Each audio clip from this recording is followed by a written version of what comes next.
Հրապարակիչն էլ կասեք, այս բանը, որ անունից տվեց, պատասխանեմ կարճ։ Պարոն Սուքասյան, նախագծի հիմքում դրված է հետևյալ փաստերը։ Այս պահին Իրանում ամրաների արտադրությունը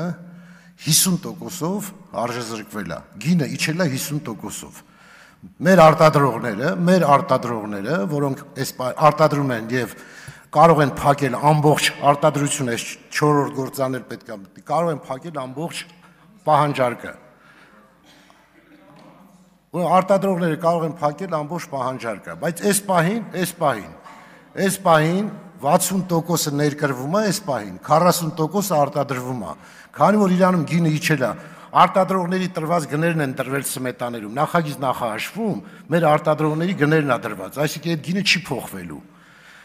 Իրանականը, որ իջել է, մերը չի ծախվելու ուղղակի, մեր արտադրությունը կանգնելու է։ Չի բարձրանալու, որովհետև իրանականը, որ իջել է, 29,000-ը դրված էր դեռևս օգոստոսին։ Այդ ժամանակ պետք է մեր արտադրողները դադարեցնեն աշխատանքը։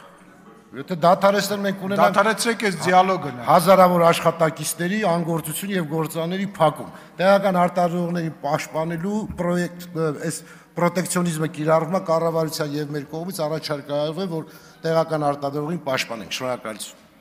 Շնորհակալություն, Արծվիկ Մինասյան։ Մենք նիստ ենք աչքիս ավելացնելու։ Ի տարբերություն Նիկոլ Փաշինյանին, որը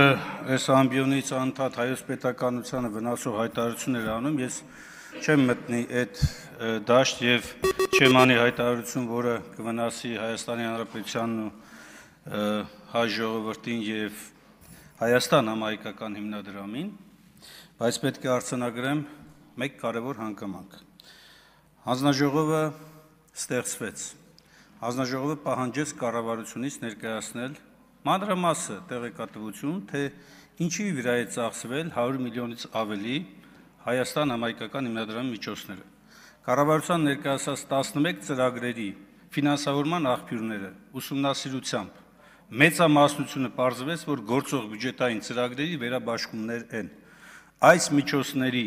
հետագծելիությունը չի ներկայացվել։ Առաջարկեցինք, որպեսզի Հաշվեկնիչ պալատի ուսումնասիրության շրջանակում ներգրավեն նաև հանձնաժողովի անդամներ, ընդ որում թե ընդդիմությունից, թե իշխանությունից հավասար ներկայացվածությամբ։ Մերժեց Հաշվեկնիչ պալատը։ Երրորդ հանգամանքը ասում էր, որ ծախսվել է այլ նպատակով, այդ է որ չեմ ուզում բարձրաձայնեմ։ Ասել ենք գնանք իրար հետ տեսնենք այդ ամենը, որևէ ձևով այլ բան չի լինելու։ Գելնենք հայտարարենք, որ նպատակային է եղել։ Կառավարության մեծամասնությունը, որոնք այդ հիմնադրամի հոգաբարձուների խորհրդի ժամանակ քվեարկել են,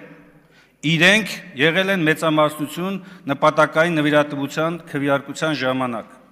Հետո երբ որ եկել են նույն ֆինանսների նախարարը, նույն ժամանակահատվածում դարձավ Հաշվեկնիչ պալատի նախագահ եւ որևէ օբյեկտիվ տեղեկատվություն չտրամադրեց։ Ես չէի ասի սրա մասին, նորից շարունակում եմ այլ մանրամասնություններ չասել, որպեսզի չվնասեմ թե Սփյուռքահայությանը, թե Հայաստան համահայկական հիմնադրամին եւ թե նաեւ Հայաստանի Հանրապետությանը, բայց վստահ եմ իշխանապողությունից հետո ամեն ինչ կբացահայտվի։ Տրդատ Սարգսյան, հանում եք։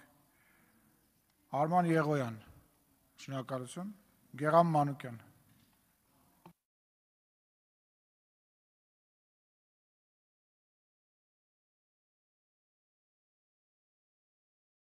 Լրություն դահլիճում։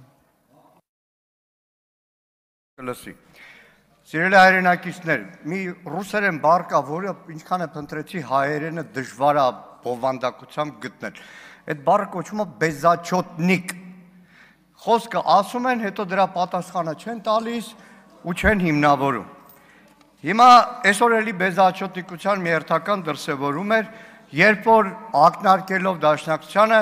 խոսվեց օտարերկրյա գործակալ լինելու մեջ մեղադրեց։ Մի քանի ամիս առաջ էր, այս ամբիոնից Նիկոլ Փաշինյանը Քրիստինե Վարդանյանին պատասխանելով նույն ձևի հայտարարություններ արել։ ԱԱԾ հաղորդում ներկայացրեցի հանցագործության մասին, ԱԱԾ-ն ասեց ուղարկել եմ քննչական, քննչականի պատասխանը ձեռս է, իրանք պատասխանեցին, որի բովանդակությունը հետևյալ էր, դե Նիկոլ Փաշինյանը մի բան ասել է, որ լուրջ չենք ընդունելու, հիմա նորից եմ ուղարկելու։ Ինչ վերաբերում է ազդեցության գործակալին, նախ ճշտում, երեկվա իմ ազդեցության գործակալ ձևակերպումը Արշակ Կարապետյանին չէր վերաբերում, Նիկոլ Փաշինյանի ուրիշ նշանակած կադրի էր վերաբերում։ Այնտեղ մունատ գալիս ոնց որ մենք ենք նշանակել այդ պաշտոնյաներին։ Մենք ենք տարբեր պաշտոնների հանել ու դրել։ Ինքնիշխանության ու ազդեցության գործակալի մասին խոսում է մի իշխանություն, որ իր երկրի անվտանգության հիմքը դարձրել էր դրոշները։ Հիշեք Հայաստանում ամեն քայլափոխի Ռուսաստանի դրոշը տնկված էր, Ամերիկայի դրոշը երասխուն դրված էր, իբր անվտանգություն ենք ապահովում, Եվրամիության դրոշներով, այդ ինքնիշխանությունը ապահովող են ամբողջ կյանքը, ամբողջ իր պայքարով, մեր երկրի ժողովրդի իրավունքները պաշտպանելն են, բան, հա ազդեցության գործակալ։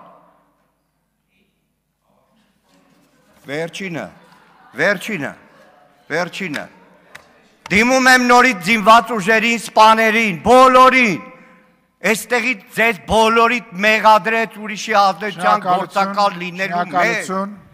ուրացավ ձեր ամբողջ։ Շնորհակալություն հարգելի գործընկերներ, պարոն Մանուկյան, այնուամենայնիվ, ելույթները ավարտվեցին, այժմ